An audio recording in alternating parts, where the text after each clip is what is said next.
canceled as one venue after another shut down the ability of major political candidates to host an event there. Hasan Piker, the notorious streamer at this point, kind of the focus of Third Way and the centrist element of the Democratic Party, was supposed to rally with congressional candidate Kiros and Senate candidate Julie Gonzalez. But venue after venue canceled, and so the event later had to be moved to in front of the state capitol, which is apparently still public space. We're going to be joined by them in a moment. Actually, let's just bring them on right now. Julie Gonzalez and Kiros. Thank you, Julie, for being here. Thank you so much for the opportunity. Yeah, and thank you. Really appreciate it. Yeah, happy to be here. And so I wanted to start with a clip from Deep Badesha, who is a political consultant. Melat, is he on your campaign? Is that right? He's a volunteer with the campaign. Volunteer on your campaign. So he was organizing. He was getting the venues together. He's done this with his team countless times. And here he is briefly on the day that this is going down, talking to Hasan Piker about what had unfolded. And listen closely, because this is a rather disturbing situation.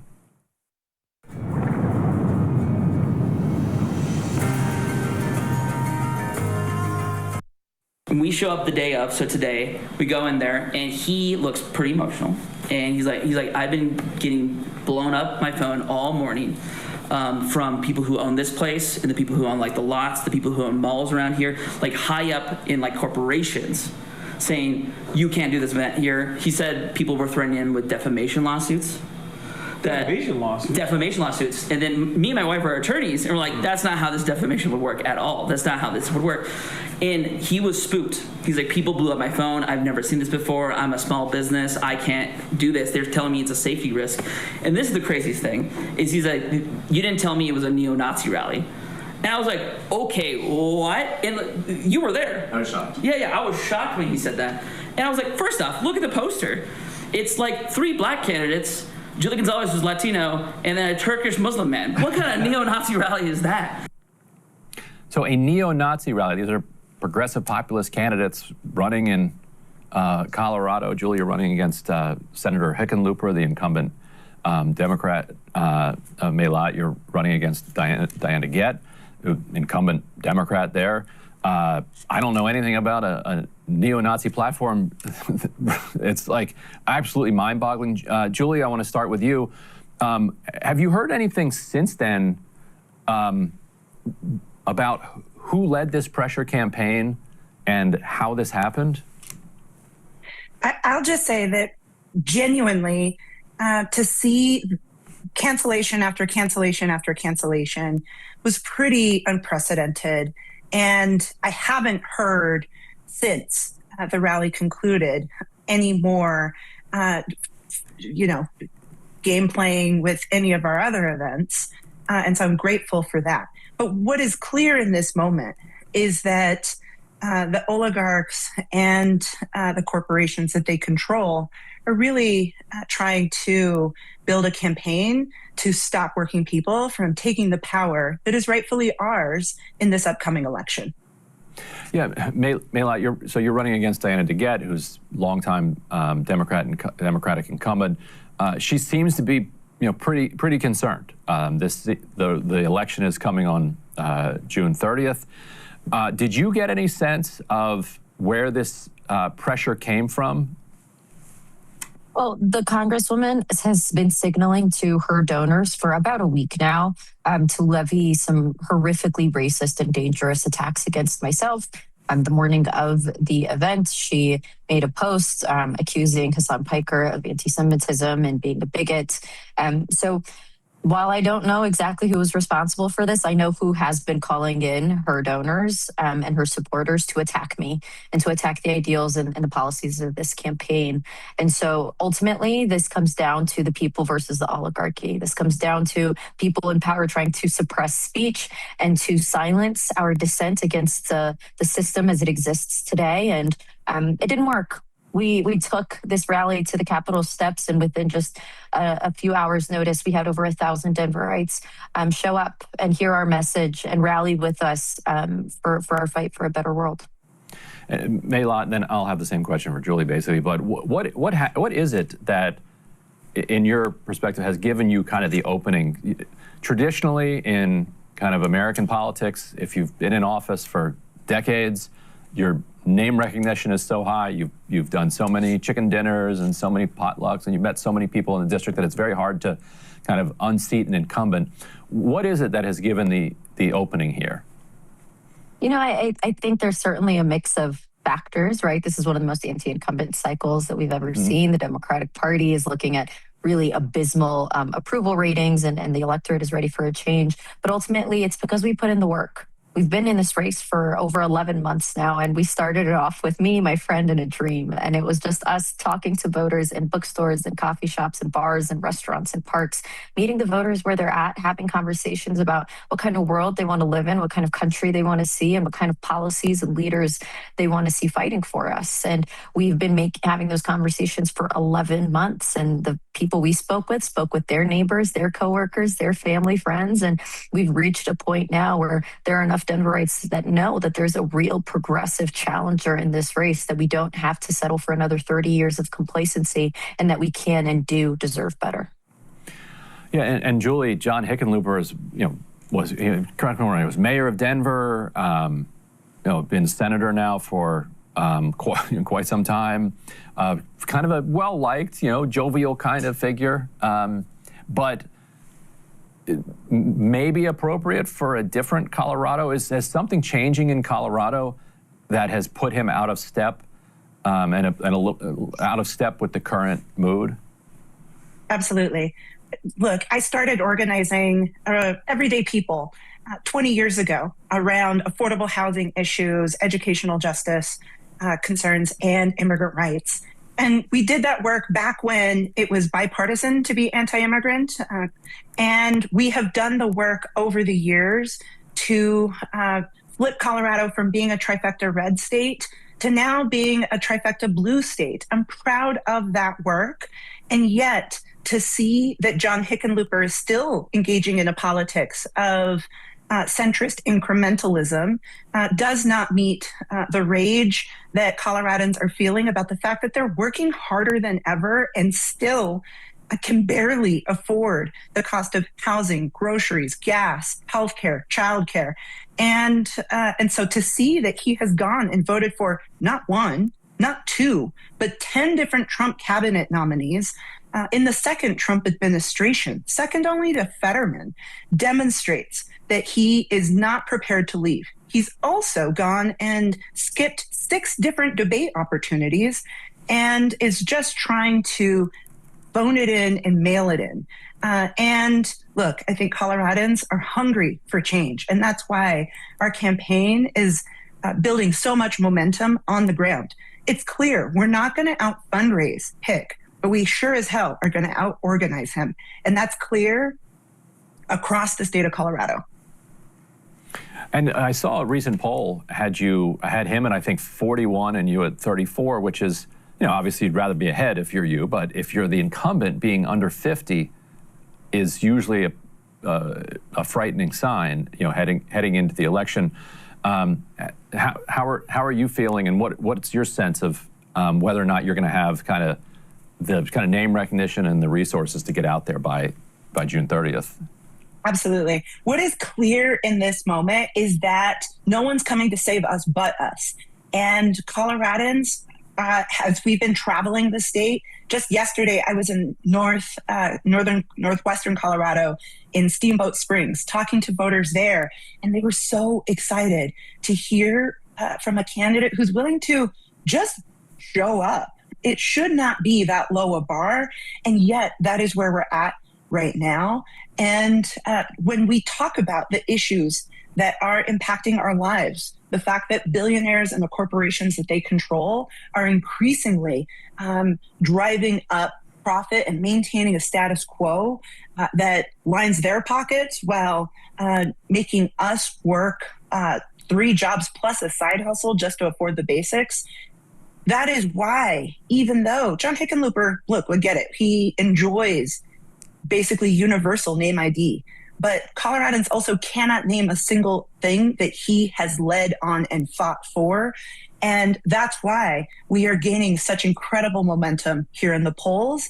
And we have the opportunity to make history in Colorado and send a direct message to Chuck Schumer that his days of handpicking candidates are over and his days of supporting do-nothing Democrats are done. And would you support Senator Schumer? Is it possible if let's say you win election, or are you looking for somebody new to lead the Senate Democrats? I'm the founder of Mudwater, and a lot of people ask me, what is the difference between Mudwater and all these mushroom coffees out there? I believe that Chuck Schumer has done a fine job of managing effectively the Democratic Party's descent into fascism instead of leading the charge to fight tooth and nail against it. And so I will not be voting for Chuck Schumer to continue on as the majority leader of our caucus, and instead want to fight for someone who will end our addiction to corporate PAC money and dark money, and instead return our Democratic Party to being a party driven by and dedicated to fighting for working people. And Mayla, one of the clearest indications that they're taking your race extraordinarily seriously is there are now a bunch of attack ads. Super PAC called Mile High Accountability is out with an ad saying that Trump loves you and Trump loves Democrats like you. What do is it? Are you seeing on the ground any impact of the negative advertising and how are you responding to it? Ironically, a lot of these advertisements are actually introducing me to a lot of Denverites who immediately see the advertisement and see it as outlandish and cartoonish even. And especially when you can go straight to my website and our platform and see that I haven't called for any of the things that they're accusing me of calling for. And to also see that the Congresswoman herself is putting up attack ads against me. She tried signaling to her super PACs to attack me for standing up against genocide and taking in the context of violence in the way that it happens, because it never happens in a vacuum. And when they didn't take the bait, she started posting it herself. And these advertisements have been incredibly racist and incredibly dangerous to the situation. And so I think it shows that they're scared. I think it shows that Denverites are making it very clear that they're ready for a change. And more than anything, I think it shows that the Congresswoman wasted these last 11 months in her responsibility to make her case to the voters and why she should get a 16th term on top of the 30 years that she's really failed to meaningfully show up for the voters of this district. And now it's clear as day to the voters here as well that with the attack ads that are coming in, that she doesn't actually have a case to be made based on her record or based on her platform. And voters are seeing that our campaign, one that is grassroots and people powered and is supported by multiple members of the city council, of the state house, of the state senate, of different progressive organizations and unions across the district, that we are the real progressives in this race and that it's time for a change.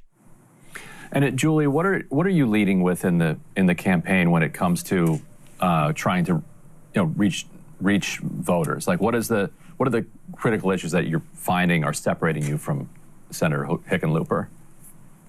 First and foremost, I'll show up. I will do the work and listen to everyone, not only when it's easy, but especially when it's hard. And we know that we have the solutions at the ready, that we don't need to spend time doing blue ribbon commissions or study groups about. We know what the solutions are. Look, it's Medicare for all. It is universal child and elder care. It is ending the dark money and the influence that corporate PACs and the billionaires and corporations who control them currently play in our politics. And my goodness, it is about lowering the cost of everyday life so that Coloradans can not just survive, but actually thrive. And to me, when we are talking about the issues with Coloradans across the state. You know, we've been traveling the Four Corners and Fort Morgan. We've been all across the Front Range, talking to folks in not only the urban corridor in, you know, the heart of Denver, but also in rural Colorado, and talking to farmers and ranchers who are barely able to make ends meet given the increased cost of tariffs and everything else. Everyone is ready for a change in order for us to advance a politics that meets the moment.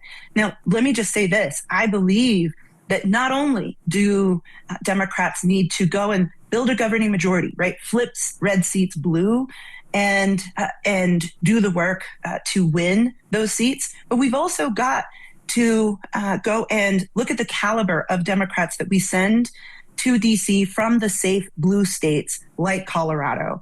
And that's where we have this incredible opportunity in a head-to-head challenge against a man who has been in politics for over 20 years as mayor of Denver, governor of Colorado, and now in the U.S. Senate. Colorado is in a unique position because we are in a state that has never elected a woman to serve in any of those roles. We have the opportunity to make history through this campaign. And Maylad, to me, one of the biggest problems facing this country is the yawning kind of wealth inequality. And so as we have more and more centimillionaires and more billionaires, as we try to kind of address the various crises that are facing working people in this country, that leaves you basically have three different options of, finding the resources to go about doing that. You can kind of borrow money, which then kind of inflates away the wealth of the middle class. You can tax the kind of middle and upper middle class, or you can tax the billionaires. Where is Colorado at this point on a wealth tax? Because to me, from a political but also a fiscal perspective, if we continue to tax work but not wealth, we're going to continue just kind of having people fight among each other and developing new things to fight about.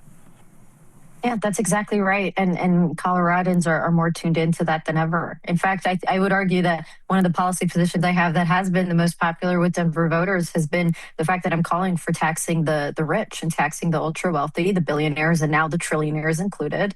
But also talking about the priorities of our budget right now, calling for cutting the Pentagon budget by 10%, something that the Congresswoman voted twice against, even when we were in the middle of a pandemic and were sorely in need of those resources, making sure that our budget is actually in line with our values and in line with our priorities, and guaranteeing healthcare and housing and nutritional food and public education and public transit to the people of this country is paramount. And instead, we are sending billions and billions of dollars abroad to fund genocidal wars. It's unacceptable. And the voters of this district are very, very, very ready to see leadership who's actually going to call out the people who are responsible for the widening inequality in this country and in our economy. Because ultimately, I think where Democrats have failed in being able to meaningfully turn out working class people is that we have failed to actually call out who's responsible for the collapsing economy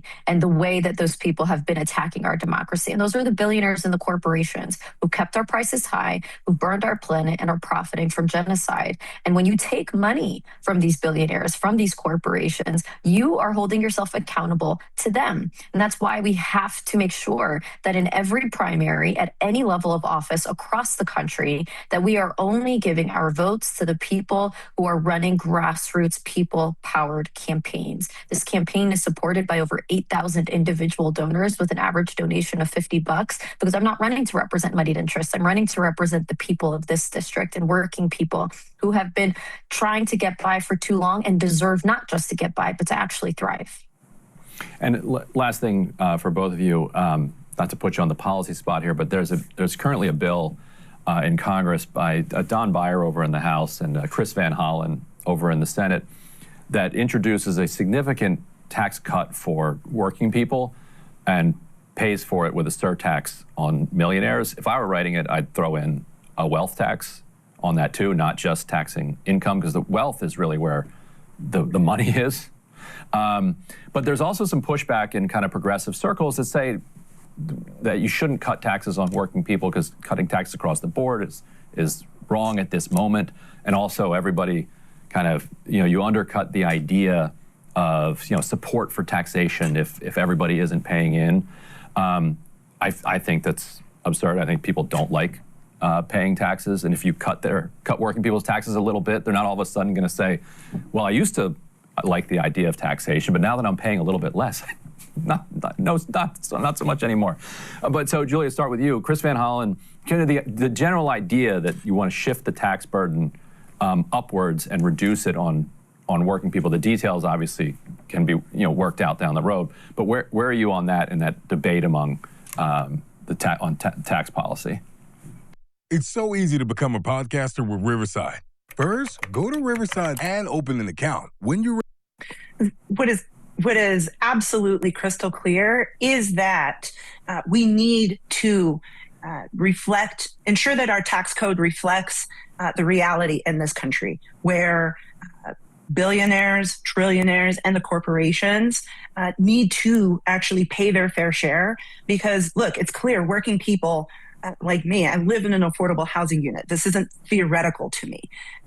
Working people we are doing our part, but the reason why there is so much dark money being thrown into our political climate, right, into our elections and into corporate lobbying, is to maintain a status quo that lines the corporations' pockets, makes the rich richer, and keeps working people paying the tab. And so, while I agree, there are certainly details to get into in terms of ensuring that our tax policy is reflective of the needs of the American people. Broadly, the idea of taxing the rich and also taxing their wealth is something that I wholeheartedly support. Malat, what about you? And I agree on the super PAC point. Anytime I see $5 million getting dropped into a house race where the person doesn't even live in that district, I'm like, they have too much money. They do have too much money. And I think it's important, for us to look at all sides of this issue. When we're talking about the poverty wage index, which is the floor of taxation in this country, it's based on a calculation that's decades out of date, right? It's based on the cost of food times 3. And if the poverty wage index was actually accurate to the cost of living in this country today, it would be a lot closer to something like $40,000 to $45,000 for a single individual. And so while I do, there is evidence that American taxpayers do find pride in paying into their taxes. They do find it to be a duty as citizens. We have to make sure that our taxes make sense. And right now, I think a lot of working people are struggling and are being crushed. I think it's important that we're also focusing on the kind of programs that would guarantee things like housing and healthcare and tuition-free public college, so that those social safety nets are there as well. But I do think there's something to be said about the pride that Americans feel in paying their taxes. Mm-hmm. But we do have to make sure that our taxes are fair. And right now, the effective tax rate for most working people is somewhere around 30%. Whereas you have people like Jeff Bezos and Michael Bloomberg and Mark Zuckerberg who are paying effective tax rates of less than 1% because of how they've gamed the system. And when you have the IRS chief estimating that we are losing out on $1 trillion in revenue because of tax evasion and because of the loopholes that we've integrated into the system, because of lobbying through these very powerful interests and billionaires and corporations, we're missing out on a lot of resources that would actually be helping working families in this country. And so it's an all-encompassing issue with a lot of different factors to take a look at. But I do agree with you that a wealth tax has to be a part of this conversation. I mean, I'd want to look a little bit more into Van Hollen's bill on addressing this. Yeah, and I think, and I'm sure you guys agree, that if we were spending less money on kind of pointless wars, people would probably feel better. If they saw the money going to help themselves and their community and their state and the country, then that's different than just seeing it get, launched off into, a mountain somewhere in Iran. It is clear that when we are being told as the American people that we do have enough money for bombs and for ballrooms, but not for healthcare, not for housing, not to do the work to hold those corporations to account, that something is deeply wrong with our politics. And it is part of the reason why I think that the Democratic Party has some soul searching and some work to do. Over 50% of the voters across this state have said, hey, a pox on both your houses, and are choosing neither party, but instead registering to vote as unaffiliated voters. They get to choose which ballot they vote in this upcoming primary. And, for a long time, there has been this idea that, unaffiliated voters are more moderate, they are more centrist, we need to cater to them and not ask for too much. What we're finding as we're going and talking to Coloradans across the state is that no, they are more progressive than what the Democratic Party has been serving them, and are hungry for change, are excited to vote for someone who is a battle-tested progressive, who has done the work, both organizing out in community and in the state Senate, in order to upgrade the caliber of leadership that we send to DC from Colorado. All right. Well, if the intention of canceling those rallies was to kind of suppress attention to the campaigns, I think it kind of backfired over the past several days. But State Senator Julie Gonzalez, Kiros election is June 30th. Thank you both so much for joining me. Thank you so much for having us.